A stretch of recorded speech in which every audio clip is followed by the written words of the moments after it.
Hey guys, how do you stop an army that never stops advancing? Imagine this. It was late December 1299, and between 50,000 and 60,000 Mongol cavalry had established camp just 6 miles from the gates of Delhi. These weren't raiders seeking quick plunder. This was a full-scale invasion force led by Kutluk, a direct grandson of Genghis Khan himself, sent with a single mission to conquer Delhi and rule India. This massive army had traveled thousands of miles over 6 months, deliberately avoiding confrontations and conserving all their strength for one decisive, overwhelming blow. The streets of Delhi overflowed with terrified refugees who had abandoned their villages and farms as the Mongol advance swept across the Punjab. Markets teemed with panicked crowds desperately trying to purchase supplies before they disappeared entirely, and mosque courtyards transformed into temporary shelters as thousands of displaced families sought any available space within the city's protective wall. Commodity prices skyrocketed when Mongol patrols systematically cut off trade caravans along every major route into the city, creating artificial scarcity that threatened starvation even before any siege began. The psychological terror was perhaps worse than the physical danger. Parents clutched their children tightly, knowing the stories of what happened to cities that resisted the Mongols, and merchants buried their most valuable goods, expecting either Mongol plunder or desperate looters from within the city itself. Standing between this unstoppable force and the complete conquest of North India was Sultan Alauddin Khalji, a ruler who had seized the throne through the cold-blooded murder of his own uncle just 3 years earlier, and had assembled his army in a mere 2 weeks after receiving intelligence of the invasion. The odds were impossible, and an entire civilization's existence hung in the balance. Yet what happened in those final days of 1299 at Kili involved no secret tunnels, no miraculous reinforcements arriving at the last moment, no divine intervention descending from the heavens. Instead, something far more impressive and far more human was displayed: psychology, discipline, and one general's suicidal courage that would shatter the myth of Mongol invincibility forever and change the course of Indian history. To understand what made this moment so catastrophically dangerous, we must look back at the Mongol Empire's terrifying track record that had made them the most feared military force the world had ever seen. By 1299, the Mongol Empire had carved its name into history with blood and fire, creating a legacy of destruction so complete that entire civilizations simply ceased to exist. At its peak, we're talking about an empire that killed an estimated 20 to 60 million people across Eurasia, death toll that represented approximately 11% of the world's entire population at the time. To put this in perspective, this proportional impact exceeded even the devastation of the Black Death that would arrive decades later, making the Mongol conquests arguably the deadliest military campaigns in human history relative to global population. Between 1206 and 1260, Mongol armies had obliterated some of the greatest cities on earth, centers of civilization that had stood for centuries or even millennia. Samarkand, once the jewel of Islamic civilization, and a city whose very name evoked images of wealth, learning, and architectural splendor, was razed to its foundations in 1220. The Mongols systematically destroyed every building, killed or enslaved the entire population, and left the city as little more than a ghost town surrounded by fields of bones. In Nishapur, the destruction was even more complete and methodical. Every single resident was executed in an act of revenge after a Mongol prince was killed during the siege.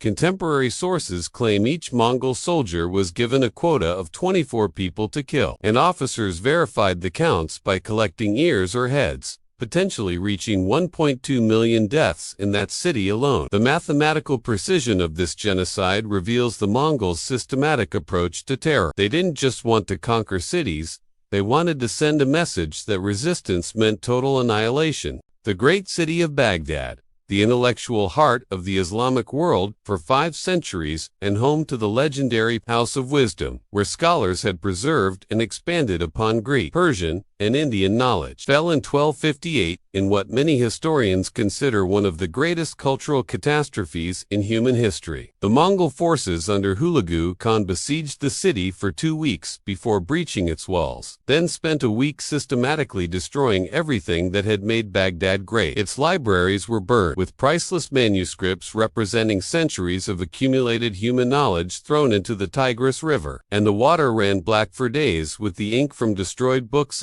detail recorded by multiple chroniclers that has become symbolic of the intellectual devastation. The Abbasid Caliph Al-Mustasim was executed along with most of his family, ending a caliphate that had lasted over 500 years. Estimates of the death toll ranged from 200,000 to over 1 million people, and the city's population wouldn't recover to pre-Mongol levels for several centuries. The destruction of Baghdad's irrigation systems, which had sustained agriculture in Mesopotamia since ancient Sumerian times, transformed vast areas into wasteland and contributed to the region's long-term economic decline. Herat, Bukhara, Merv, Urgenchich of these ancient urban centers, cities that had been thriving metropolises when London was barely more than a small settlement, was systematically destroyed, their populations massacred or enslaved. Merv, once considered one of the largest cities in the world, with a population possibly exceeding 1 million, was so thoroughly destroyed in 1221 that it never recovered its former prominence. Survivors who had hidden among the ruins reported that the Mongol forces returned days after the initial massacre specifically to hunt down anyone who might have escaped, showing a thoroughness that went beyond military necessity into deliberate genocide. The Mongol strategy was devastatingly simple and terrifyingly effective. Immediate surrender and tribute, or total annihilation. There was no middle ground, no negotiation, no possibility of honorable defeat. Cities either opened their gates and accepted Mongol overlordship, or they were erased from existence so completely that sometimes even their locations were forgotten by later generations. Entire irrigation systems built over centuries through immense communal labor were demolished, not just damaged, but deliberately destroyed to ensure they could never be rebuilt easily. Agricultural regions that had fed empires for thousands of years were transformed into barren wasteland, and nomadic pastoralism replaced settled agriculture across vast stretches of formerly productive land. China's population dropped from approximately 120 million to 60 million during the Mongol conquest, a demographic catastrophe so severe that it took centuries for the population to recover, with some regions losing as much as 90% of their inhabitants through a combination of massacre, famine, and disease.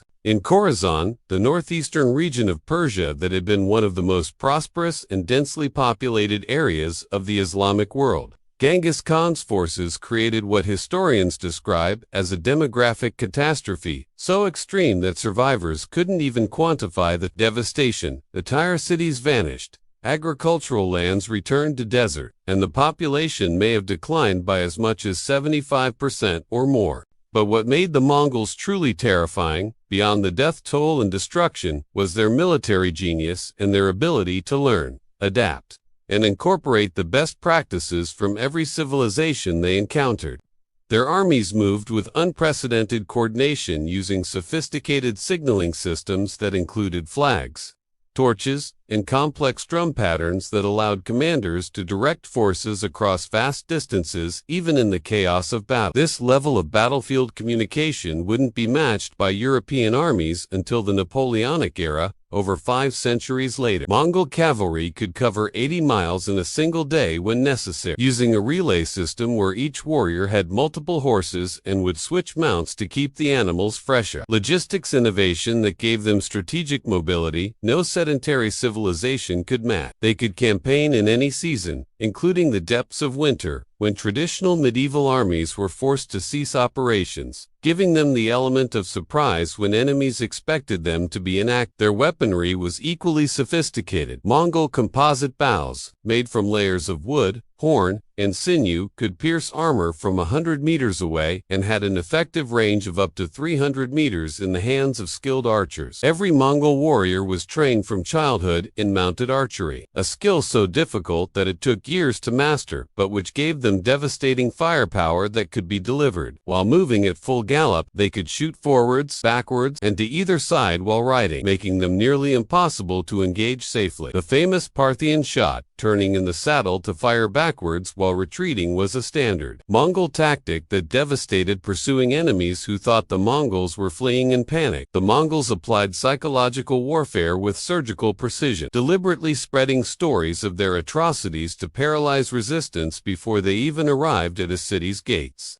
They would often spare one city that surrendered immediately, then utterly destroy the next city that resisted, ensuring that news of both the reward for submission and the penalty for resistance would spread throughout the region. They employed a network of spies, merchants, and informants who would infiltrate target regions years before the army arrived, gathering intelligence about defenses, internal politics, and potential allies. When they finally attacked, they often knew more about the target's weaknesses than the defenders themselves did. They would intentionally allow some survivors of massacres to escape, knowing these traumatized refugees would spread terror in the next city, undermining morale before the Mongols even arrived. The feigned retreat was their trademark and one of the most effective tactical innovations in military history. They would appear to flee in disorder, luring enemy forces to pursue them into unfavorable terrain or away from their defensive positions, then suddenly wheel around in perfect coordination and slaughter the disorganized pursuers who had broken formation in their eagerness to chase down what they thought was a defeated enemy. This tactic was so effective that it worked repeatedly, even against enemies who knew about it, because in the heat of battle, the psychological pull of pursuing a fleeing enemy was almost irresistible. The Mongols practiced this maneuver constantly in training, so that the retreat looked genuinely panicked, and the sudden reversal came with such speed and violence that enemies had no time to react. They constantly adapted and incorporated new technologies and expertise from conquered peoples, showing a pragmatic flexibility that contrasted sharply with the rigid military traditions of many sedentary civilizations. They employed Chinese engineers to build sophisticated siege weapons, including trebuchets, catapults, and even primitive rockets and explosives, allowing them to overcome fortifications that would have stopped a purely cavalry army. They recruited Persian administrators to govern conquered territories. Recognizing that nomadic warriors made poor civil bureaucrats, they used local guides to navigate unfamiliar terrain, and they were quick to adopt any tactical or technological innovation that proved effective, whether it came from Chinese, Persian, Russian, or European sources. This intellectual flexibility,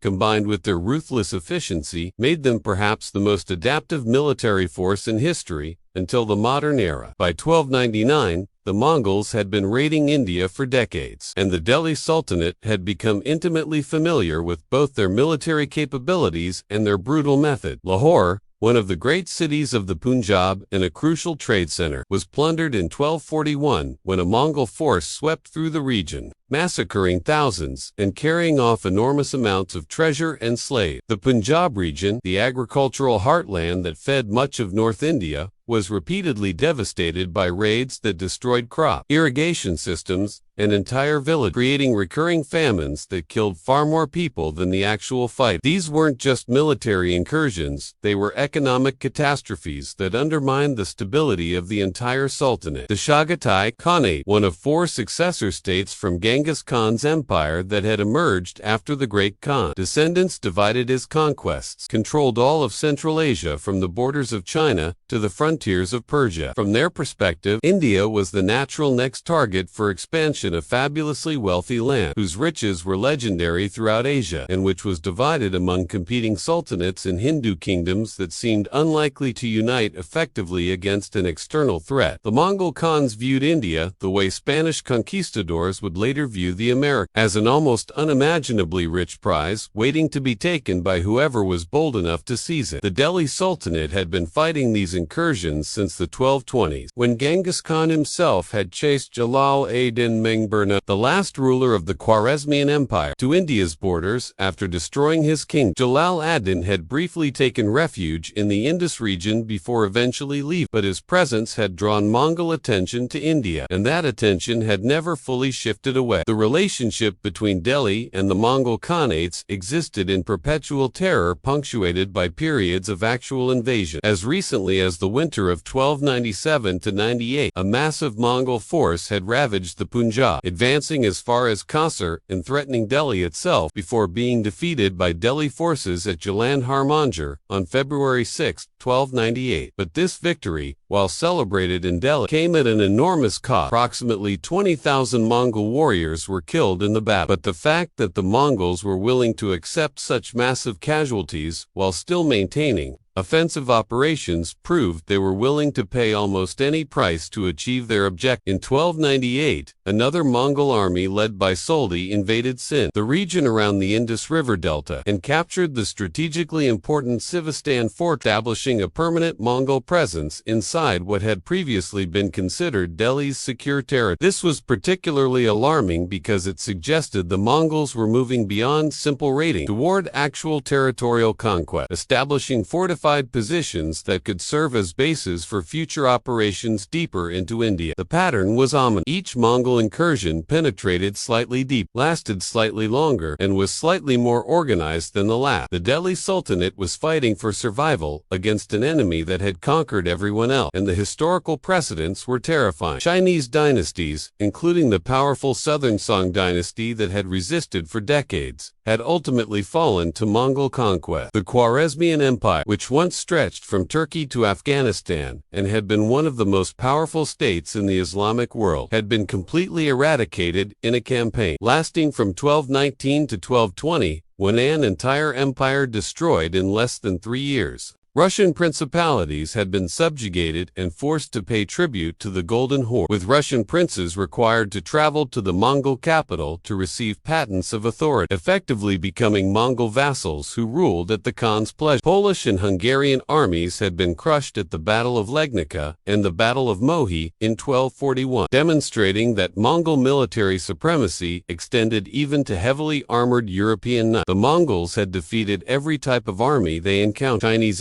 infantry, Persian cavalry, Russian horse archers, European knight, and nomadic steppe warriors. Every kingdom that encountered the Mongols either submitted immediately and survived as a vassal state, or resisted and ceased to exist. There seemed to be no third option. No possibility of defeating them through military force alone. Delhi was geographically vulnerable in ways that made it an ideal target for Mongol-style warfare. The city was accessible through the relatively flat plains of the Punjab, terrain that was perfect for cavalry operations and allowed the Mongols to bring their full military advantages to bear. Unlike mountainous regions where geography could impede cavalry movements, or densely forested areas where visibility was limited, the approaches to Delhi offered few natural obstacles that could slow a Mongol advance. The city's wealth, derived from controlling trade routes between Central Asia, Persia, and the Indian subcontinent, made it an irresistible target. Capturing Delhi would not only provide enormous immediate plunder, but would also give the Mongols control over some of the most lucrative trade networks in Asia. Moreover, Delhi's position as the capital of the most powerful sultanate in North India meant that its fall would likely trigger the collapse of organized resistance throughout the region, opening all of India to Mongol conquest. The man ruling Delhi in late 1299 was Alauddin Khalji, a sovereign whose legitimacy was questionable at best, and whose grip on power depended entirely on force,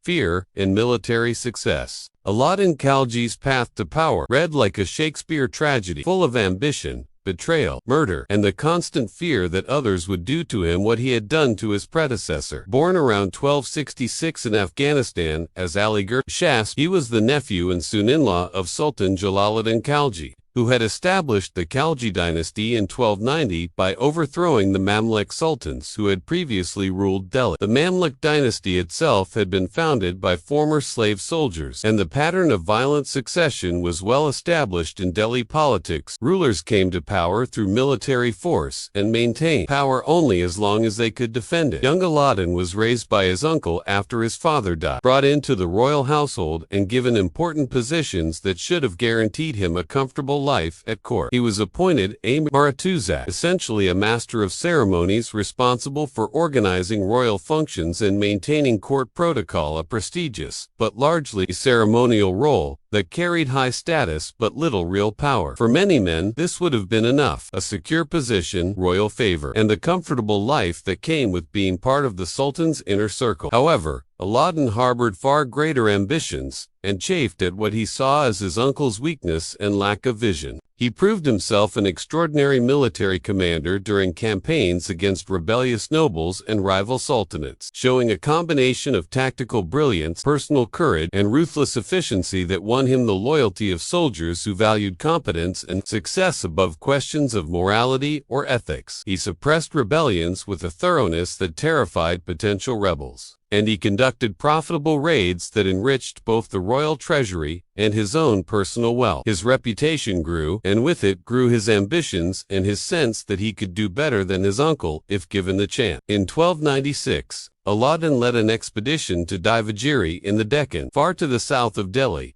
Ostensibly on behalf of the Sultan, he besieged the wealthy city, extracted an enormous tribute, and returned with treasure that contemporary sources describe in almost mythical terms: gold, jewels, elephants, and other riches that represented the accumulated wealth of generations. According to the rules governing such expeditions, these spoils should have been delivered to Sultan Alauddin and added to the royal treasury. Instead, Alauddin kept them at his fortress in Kara, claiming he needed time to properly inventory and organize the treasure before sending it to Delhi. This was already an act of rebellion, but Alauddin wasn't yet ready to make his move openly. When Sultan Alauddin, increasingly suspicious of his nephew's intention, came to Kara to investigate and claim the treasure, Alauddin pretended to greet his uncle with honor and respect, staging an elaborate welcoming ceremony that suggested contrition and loyalty. Then, on July 20th, 1296, as Jalaluddin crossed the Ganges River with only a small retinue of guards, having been assured by Alauddin that he was among family and needed no protection, assassins fell upon him. The Sultan was stabbed to death in the river, his blood mixing with the water as his nephew watched from the shore. The murder was brutal and personal, carried out by men Alauddin had personally selected for their loyalty to him, rather than to the dynasty or the sultanate as an institution. Alauddin immediately declared himself sultan, though he had no legal or hereditary right to the throne. He was neither the designated heir, nor chosen by any council of nobles or religious authorities. He marched on Delhi at the head of an army consisting largely of soldiers whose loyalty he had purchased with promises of wealth and advancement, and he brought with him the enormous treasure from Devagiri. When he reached the capital, he used this gold to buy the loyalty of nobles and army officers who might otherwise have opposed him, essentially purchasing the throne with looted treasure. Many of the Sultanate's officials, faced with the choice between accepting a murderous usurper or dying in a civil war they would likely lose, chose pragmatism over principle. Within weeks, Alauddin was firmly in control of Delhi, though everyone knew his rule rested on violence and bribery rather than any legitimate claim to power. This was the man now facing the Mongol invasion,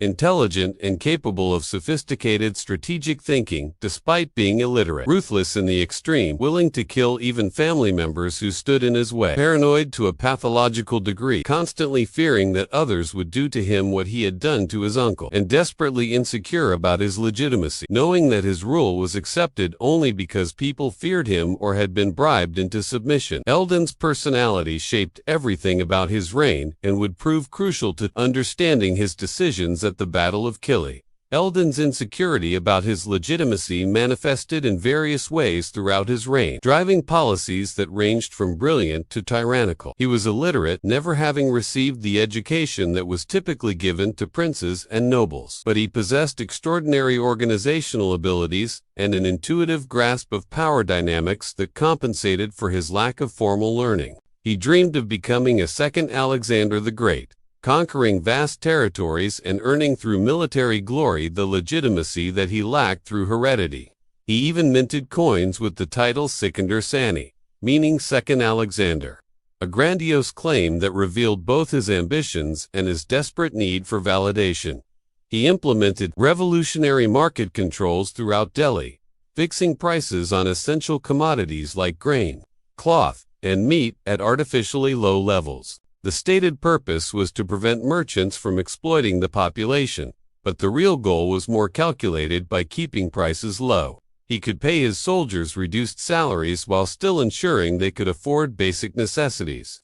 This allowed him to maintain a massive standing army, perhaps the largest permanent military force in Indian history up to that point, without bankrupting the treasury. The system was enforced through brutal methods. Merchants who charged more than the official prices were subject to harsh punishments, including amputation of hands or feet, and a network of government inspectors constantly monitored markets to ensure compliance. While the policy was effective in achieving Alauddin's military goals, it also suppressed normal economic activity and enriched the officials charged with enforcement, who could accept bribes to overlook violations. He established an extensive spy network called Barids and Munhis, agents who reported everything from border activities to conversations among nobles to rumors in the bazaars. These spies were everywhere disguised as merchants, servants, religious scholars, even beggars, and their reports went directly to the Sultan. No one could feel safe speaking freely, even in their own home, because any servant might be an informer. This climate of surveillance and suspicion prevented conspiracies from forming, but also created an atmosphere of paranoia that extended from the Sultan himself down through every level of society. Alauddin was ruthless toward anyone he perceived as a potential rival, confiscating excessive wealth from nobles on the grounds that rich men might use their resources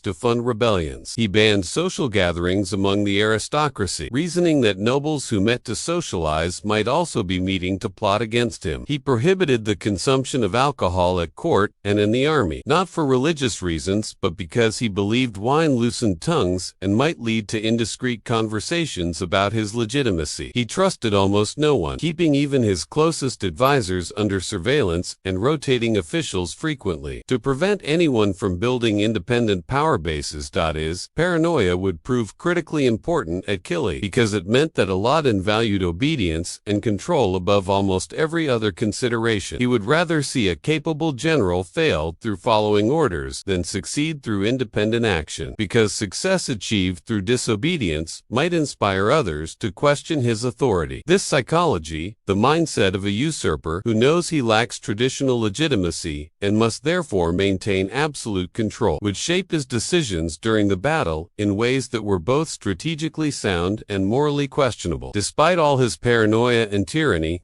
Alauddin understood one thing perfectly: showing weakness against the Mongols would topple his throne faster than any internal conspiracy could. His advisors might suggest diplomacy or retreat, reasoning that preserving the army was more important than risking everything in a single battle. But Alauddin knew that if he cowered before the invaders, if he negotiated from a position of fear, or paid tribute like a vassal, every warrior and noble in Delhi would see him as a coward, unworthy of ruling. His already fragile legitimacy would shatter like glass, and within weeks or even days, rebellions would erupt throughout his empire, as regional governors decided they would rather take their chances with independence or with supporting some other claimant to the throne. Moreover, Alauddin understood something about the Mongol threat that many of his contemporaries didn't fully grasp. This wasn't just another raid that could be bought off with tribute or avoided through diplomacy. This was a full-scale invasion led by a grandson of Genghis Khan, sent with the explicit mission of conquering Delhi and establishing permanent Mongol rule over India. There would be no negotiated peace that left him in power, no tribute payment that would satisfy them and send them home. The choice was stark, fight, and possibly die in battle, or submit and certainly lose his throne, and probably his life, to Mongol governors who would have no use for a deposed sultan. In Alauddin's calculation, dying in battle was preferable to losing credibility, because death at least preserved honor and might inspire future resistance, while submission guaranteed both personal destruction and the end of any independent Indian state. Then, in late 1299, the crisis that Alauddin had been dreading finally erupted with a speed and scale that exceeded even his worst fears. Dua Khan, the powerful ruler of the Chagatai Khanate, who had been fighting internal Mongol factionalism for supremacy in Central Asia, made a strategic decision that would change the course of Indian history. Having consolidated his power within the Khanate, he was ready to turn his attention to external conquest, and India represented both fabulous wealth and the opportunity to surpass his rivals among Genghis Khan's other descendants by conquering territories they had failed to subdue. He would send his son, Kutlu Khwaja, a proven military commander in his own right and a direct grandson of Genghis Khan through his father, leading a massive army that sources place between 50,000 and 200,000 men. Modern historians, analyzing the logistics of moving and supplying such a force over thousands of miles, agree that 50,000 to 60,000 is the most likely number, still an enormous force by the standards of medieval warfare, representing perhaps the largest Mongol army ever sent against India up to that point. The goal was explicit and unambiguous: permanently conquer Delhi, establish Mongol rule over North India, and use it as a base for further expansion throughout the subcontinent. This wasn't a raid intended to extract tribute and return home with plunder. The army's composition made this clear. It included not just cavalry but also siege engineers, administrators who would govern conquered territories, and supply trains that suggested a long-term campaign. Kutlu Khwaja was accompanied by other senior commanders, including Tarji, an experienced general who had led Mongol forces in previous campaigns, and possibly Timur Buka, suggesting this was a command structure designed for conquering and holding territory rather than just raiding. The army's size alone betrayed their intentions. You don't send 50,000 to 60,000 warriors on a 6-month march for a quick raid. This was a conquest force comparable to those that had destroyed the Khwarezmian Empire and conquered China. They departed from Central Asia in the spring or early summer of 1299 and began their 6-month march to India, a logistical achievement that demonstrated the sophistication of Mongol military organization. Moving such a large force over thousands of miles required careful planning for water sources, grazing for tens of thousands of horses, and coordination to ensure different columns would arrive at the target simultaneously. The march route took them through territories that were either already under Mongol control or too weak to resist effectively, allowing them to advance without significant opposition. What made this invasion particularly dangerous was the discipline the Mongol commanders displayed in resisting easy targets along their route. They deliberately avoided confrontations with Delhi's border garrisons at Multan, Samana, and other outposts, ignoring fortresses that previous Mongol raids would have attacked. They didn't plunder cities along the route, passing by wealthy settlements without stopping to loot them, an almost unprecedented display of restraint for a nomadic army. They didn't waste energy destroying fortresses or getting bogged down in sieges of minor targets. Every decision was calculated to preserve their strength for the ultimate battle at Delhi itself. This restraint demonstrated sophisticated strategic thinking and suggested the invasion was being directed by someone who understood that the real prize was Delhi, and that every man lost, every day wasted, every supply unit depleted on minor targets would reduce their chances of achieving the main objective. As the Mongol army approached, one of Alauddin's generals, stationed at Kurram in the Punjab, a commander named Zafar Khan, who would soon play a crucial and tragic role in the coming battle, sent a messenger challenging Kutlu Khwaja to face him in battle. This was partly bravado, a way of demonstrating courage and maintaining morale among Delhi's frontier forces, and partly a genuine attempt to engage the Mongols before they could reach Delhi itself. The Mongol prince's response dripped with contempt and revealed the psychological warfare that was part of every Mongol campaign. He said that only kings fought with kings, and if Zafar wanted to fight, he should come under the banner of his Delhi master, meaning Sultan Alauddin himself. The message was clear and deliberately insulting. Kutlu Khwaja, prince of the Mongol royal line and grandson of Genghis Khan, would not dignify a mere general with personal combat. Alauddin himself had to face them, or be revealed as a coward who hid behind his subordinates. This challenge was psychologically brilliant because it exploited Alauddin's greatest vulnerability, his questionable legitimacy, and his desperate need to prove himself worthy of the throne he had seized through murder. If Alauddin refused to face Kutlu Khwaja personally, the Mongol prince could claim that the Sultan of Delhi was too afraid to fight, undermining his authority throughout the subcontinent. If Alauddin did face him and lost, Delhi would fall and the Sultanate would be destroyed. Either way, the Mongols had maneuvered Alauddin into a position where he had no good options, only a choice between different types of risk. The Mongols reached Kili in late November or early December 1299. As winter began to grip North India,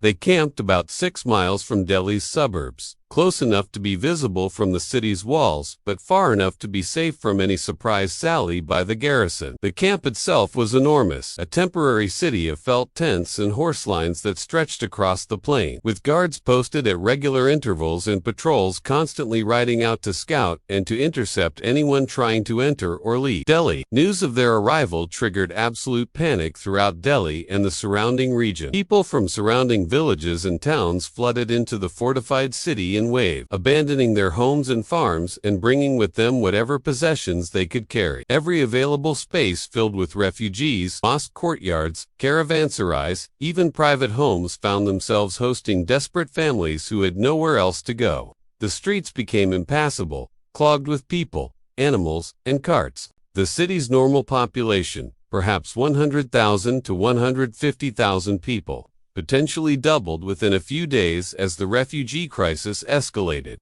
Markets ran out of supplies when Mongol cavalry units systematically stopped incoming caravans along every major road, cutting off the city's food supply with a precision that suggested careful planning. Prices of basic necessities tripled and then quadrupled within days as panic buying and artificial scarcity combined to create a crisis. Wheat, which had been affordable even for poor families under Alauddin's market controls, suddenly became expensive enough that many couldn't afford to buy sufficient quantities. Meat virtually disappeared from markets as animals were slaughtered to feed the influx of refugees. Delhi, one of Asia's wealthiest cities and the capital of an empire that controlled enormous agricultural resources, faced starvation even before any siege had begun, a testament to how fragile urban food security was in the medieval world and how effective the Mongol blockade had been. The psychological impact was perhaps worse than the physical danger. These weren't abstract, distant threats discussed in court or mentioned in distant dispatches. The Mongol army was visible from Delhi's walls, a dark mass on the horizon that represented everything people feared most. Parents clutched their children tightly, knowing the stories of what happened to cities that resisted the Mongols, the massacres at Nishapur and Baghdad, the pyramids of skulls the Mongols built to commemorate their victories, the way they would sometimes spare craftsmen and learned men while killing everyone else, separating families and leading the survivors off into slavery in distant lands. Merchants buried their most valuable goods, knowing that whether the city was plundered by the Mongols or by desperate people from within, their shops would be looted. Religious leaders led prayers for deliverance, and thousands gathered in mosques to ask God for protection, though many privately wondered whether any defense could stand against the force that had destroyed so many others. At night, the Orjga fires of the Mongol camp lit up the horizon, a constellation of lights that reminded everyone in Delhi that the enemy was there, watching, waiting, preparing. Smoke from their cooking fires drifted over the city, carrying with it the smell of roasting meat. The Mongols were eating well, while Delhi faced starvation.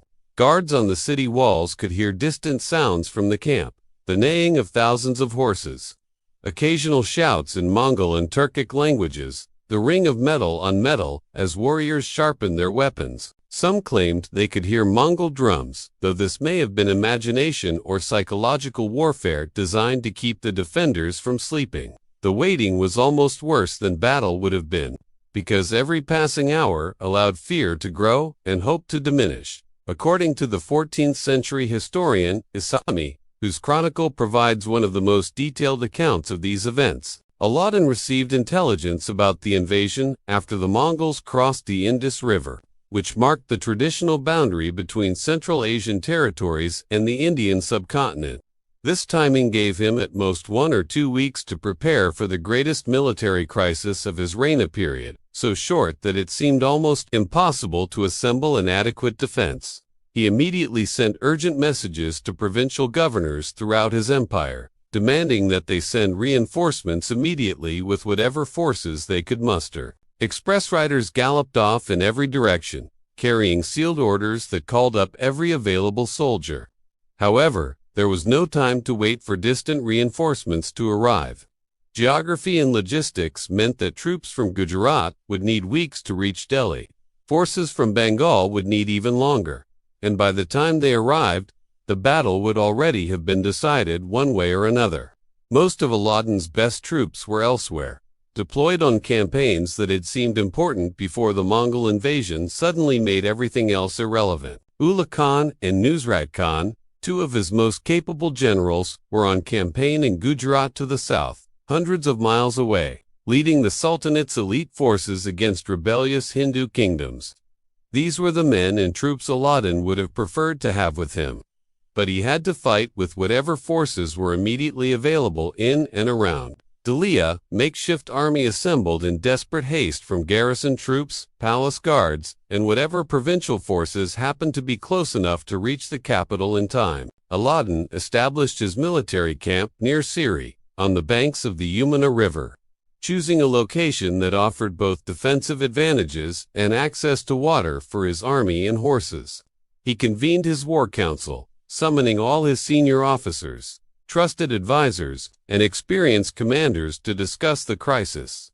The scene must have been tense beyond imagination, with men who normally competed for influence and argued over precedents, now united by the common threat but still deeply divided about how to respond to it. His uncle, and the Kotwal chief police officer of Delhi, a powerful official named Eli Olmulk, who controlled the city's internal security and wielded considerable influence, took the floor first with advice that seemed sensible to everyone present. He argued for negotiation, open diplomatic channels with the Mongols, offer them tribute and recognition, perhaps cede some border territories in exchange for peace.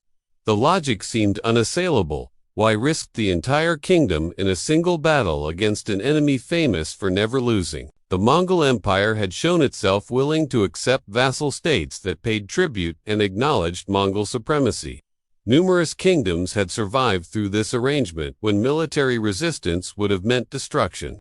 It was better to preserve the Sultanate's strength through diplomacy, maintain the army intact, and wait for a better opportunity to resist or for internal Mongol conflicts to distract them from India.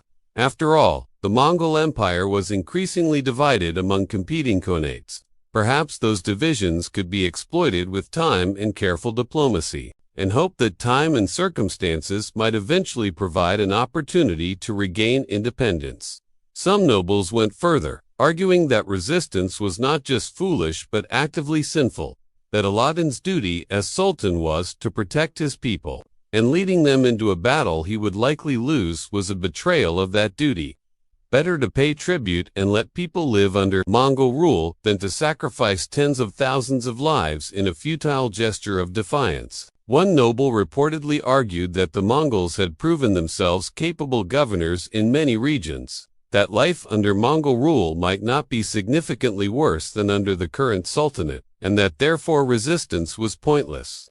Alauddin listened to all of this in silence, his expression unreadable as noble after noble counseled submission or negotiation. Then he rejected this advice with fury that shocked everyone present. According to contemporary historians, he understood something his advisors overlooked or were afraid to say openly. Weakness would be fatal to him personally and to the Sultanate as an institution. His analysis was brutally clear and politically astute in a way that his nobles, focused on military calculations, had failed to grasp. If he negotiated out of fear, if he paid tribute like a vassal, every warrior and noble in Delhi would see him as a coward unworthy of ruling, and his already fragile legitimacy would disintegrate like a sandcastle hit by a wave. He had seized the throne through murder and force just 3 years earlier. He had no hereditary claim, no religious authority, no traditional basis for his rule except his demonstrated ability to command power and defend the Sultanate. The moment he showed weakness, the moment he bowed to the Mongols, ambitious nobles would calculate that they could do better, that a leader who would fight the Mongols rather than submit to them would gain popular support and military backing. Rebellions would erupt throughout his empire within weeks as regional governors decided they would rather take their chances with independence or with supporting some other claimant to the throne. Perhaps one of the surviving members of the previous dynasty, perhaps one of Alauddin's own generals who would claim he should have fought rather than submitted. The empire he had worked so hard to build and consolidate would fragment into competing spitlets, and the resulting chaos would make everyone weaker and more vulnerable to eventual Mongol conquest. Better to fight and lose than to submit and guarantee the disintegration of everything he had built. Moreover, Alauddin understood something about the Mongol threat that his nobles didn't want to acknowledge. This wasn't just another raid that could be bought off with tribute or avoided through diplomacy. This was a full-scale invasion led by a grandson of Genghis Khan. sent with the explicit mission of conquering Delhi and establishing permanent Mongol rule over India. Kutlu Khwaja hadn't marched for 6 months to collect tribute and go home. He had come to conquer, to replace Alauddin with a Mongol governor, to incorporate Delhi into the Chagatai Khanate as a permanent province. Here would be no negotiated peace that left Alauddin in power, no tribute payment that would satisfy them and send them home, because their goal was not wealth but conquest. The choice was stark and simple: fight and possibly die in battle as a sultan and warrior defending his realm, or submit and certainly lose the throne and probably his life to Mongol governors who would have no use for a deposed sultan, and who would likely execute him to prevent him from becoming a focus for resistance. In Alauddin's calculation, dying in battle was preferable to losing credibility, because death at least preserved honor and might inspire future resistance, while submission guaranteed both personal destruction and the end of any independent Indian state capable of resisting further Mongol expansion. He openly declared, in a voice that allowed no argument, that he would march to Kili and fight the Mongols in the open field. The nobles who had just counseled negotiation fell silent, realizing that the Sultan's mind was made up and that further argument might be interpreted as cowardice or even treason. Then Alauddin gave Alahomulk a chilling order that has been preserved in multiple chronicles because it revealed so much about his psychology and his understanding of the situation. "Stay in Delhi," he commanded, "and give the keys to the palace gates to whoever won the battle Alauddin Zafar Khan, or Kutlu Khwaja." The meaning was unmistakable and deliberately stark. One of them would return victorious and claim the right to rule Delhi. The other two would be dead on the battlefield. There would be no negotiation, no retreat, no preservation of forces for future battles. This would be decided here and now, and whoever won would take everything while the losers would have nothing, not even their lives. The order crystallized the situation in a way that left no room for doubt or compromise. This was total war, and only one side would survive it. Alauddin's army was large but improvised, assembled in desperate haste from whatever forces could be gathered in less than 2 weeks. The 16th century historian Farishta, writing more than 2 centuries after the events and drawing on earlier chronicles that may have exaggerated for dramatic effect, claims Alauddin commanded 300,000 cavalry and 2,700 elephants numbers. That would have made this one of the largest armies ever assembled in medieval India. However, modern historians find these figures grossly exaggerated and logistically impossible. Feeding 300,000 horses alone would require more grain than could possibly be transported and stored, and the organizational complexity of managing such a force would exceed the administrative capabilities of any medieval state. A more realistic estimate, based on careful analysis of what could actually be supplied and commanded effectively with medieval logistics and communications, places his force at approximately 70,000 men, and perhaps 700 war elephants, still by any standard a formidable army that represented a massive mobilization of Delhi's military resources. This force would have included several distinct types of troops, each with specific roles in the coming battle. The core of the army consisted of heavy cavalry, warriors mounted on large horses and equipped with extensive armor that protected both horse and rider. These were the shock men who could charge enemy formations with lances and then fight with swords and maces in close combat. Their armor was typically chainmail or lamellar, small plates laced together, and their horses were trained to push through enemy lines rather than shy away from contact. These men were professionals, warriors who had trained for years and who represented a significant investment in equipment and training. Supporting them were light cavalry units, mounted on faster horses and equipped with less armor, allowing them to maneuver more quickly and pursue broken enemy formations. These troops typically carried composite bows similar to those used by the Mongols, and they had been specifically trained in tactics designed to counter Mongol cavalry, a recognition that the Sultanate had learned from previous encounters and was attempting to fight the Mongols with their own methods. Some of these light cavalry were actually Mongols themselves, warriors who had defected to Delhi's service or been captured and then recruited, bringing with them knowledge of Mongol tactics and training methods. The army also included substantial infantry forces, foot soldiers carrying a variety of weapons, including swords, spears, bows, and crossbows, While cavalry dominated medieval Indian warfare, infantry were crucial for holding defensive positions, protecting the army's camp, and providing missile support during battles.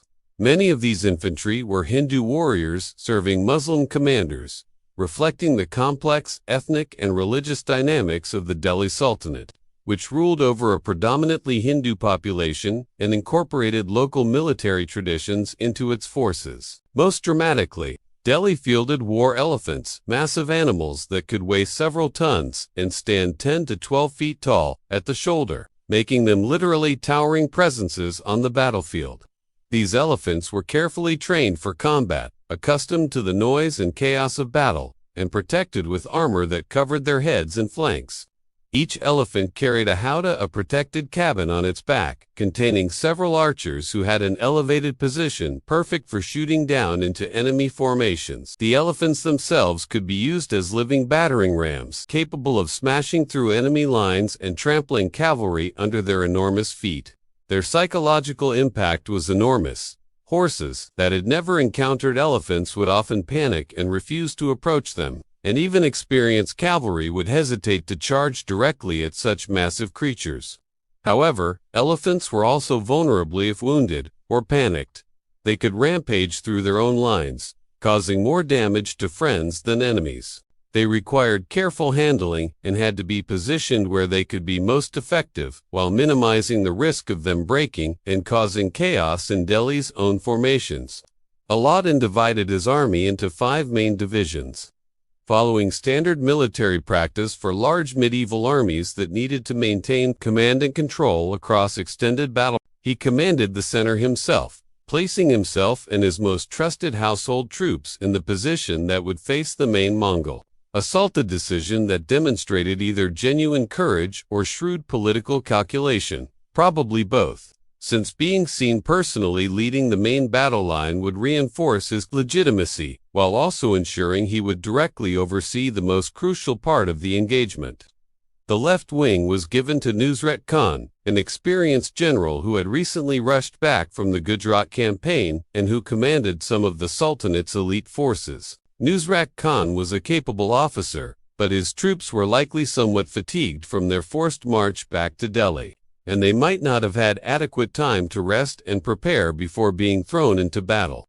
Standing as a reserve force behind Nusrat Khan's left wing was Alauddin's brother, Ulugh Khan, who had also returned from Gujarat with additional forces.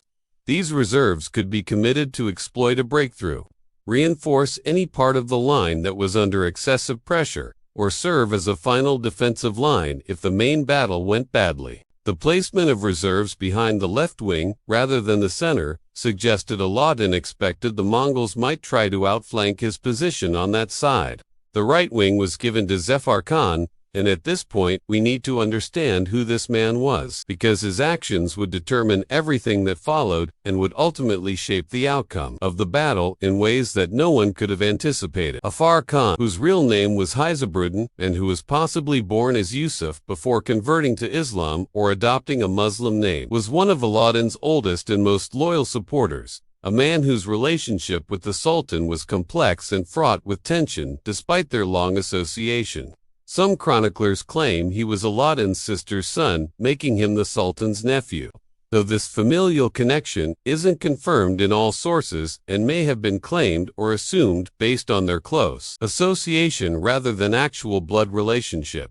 What is certain, and attested in multiple independent sources, is his extraordinary military genius and his track record of success in combat. Unlike most Delhi nobles, who were of Turkish or Afghan origin descendants of various Central Asian peoples who had migrated to India over the previous centuries, Zafar Khan was possibly of Indian Muslim descent, either a Hindu who had converted to Islam or descended from Indian converts. This made him somewhat unusual in the Delhi court, where Persian, Turkish and Afghan nobles often looked down on Indian Muslims as less prestigious, and it may have contributed to the complex dynamics of his relationship with Alauddin and other nobles. Despite any prejudice he might have faced, his military capabilities were so exceptional that they could not be denied or ignored. He had stood by Alauddin's side during the critical 1296 coup against Jalal al-Din, one of the few men Alauddin trusted with knowledge of the plot before it was executed. When Alauddin marched from his base at Kara to seize Delhi after murdering the Sultan, it was Zafar Khan who led one of the two military columns that secured the route and intimidated potential opposition. This early loyalty earned him Alauddin's gratitude and trust, or at least as much trust as a paranoid usurper was capable of giving to anyone. He was rewarded with governorship of Multan,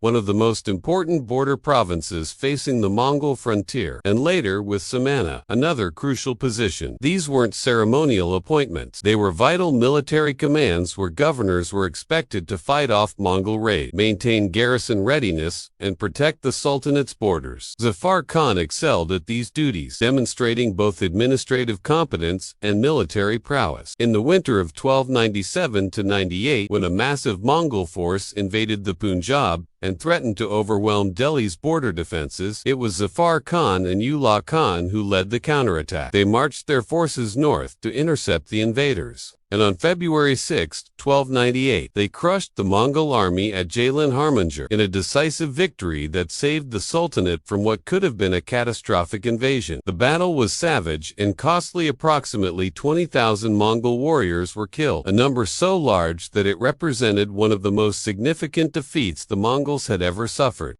The victory made Zafar Khan a hero throughout the Sultanate, and common soldiers began to speak of him with the kind of reverence usually reserved for legendary warriors from earlier eras. However, the popular acclaim he received disturbed Alauddin, whose paranoia about rivals was legendary and whose insecurity about his own legitimacy made him suspicious of anyone who might gain enough popular support to challenge his rule. A general beloved by the army was potentially dangerous, no matter how loyal he claimed to be. Alauddin found himself in the uncomfortable position of depending on Zafar Khan's military abilities while simultaneously resenting his growing fame and worrying that this successful general might eventually decide he would make a better sultan than the murderer currently on the throne. Later, in 1298, when a Mongol force captured Sivastan fortress in Sindh, establishing a permanent enemy presence inside what had previously been considered secure territory, Alauddin sent Zafar Khan to retake it. This assignment served multiple purposes. It deployed Zafar Khan away from Delhi and the center of power. It gave him a dangerous mission where he might be killed, solving Alauddin's rival problem, and if he succeeded, it would benefit the Sultanate.